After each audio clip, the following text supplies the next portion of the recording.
Americans should feel comfortable celebrating the upcoming Halloween holiday with their kids, according to Dr. Anthony Fauci, director of the National Institute of Allergy and Infectious Diseases.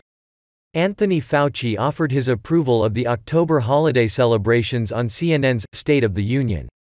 CNN's Dana Bash said, "Halloween is just around the corner. A lot of parents are wondering how to trick or treat. Do they hand out candy? Do they walk around with their children? What's your guidance?" Fauci answered, "I think that particularly if you're vaccinated, but you can get out there. You're outdoors for the most part, at least when my children were out there doing trick or treating. And enjoy it, I mean this is a time that children love." Anthony Fauci's guidance on American holiday celebrations has become a recurring theme of Sunday political talk shows in recent weeks. For example, last week CBS, Margaret Brennan pressed Fauci about whether we can gather for Christmas, or it's just too soon to tell. Fauci responded, "You know Margaret, it's just too soon to tell."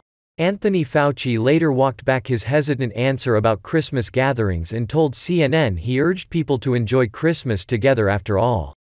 The so-called Dr. Fauci said to CNN, "I encourage people, particularly the vaccinated people who are protected, to have a good, normal Christmas with your family.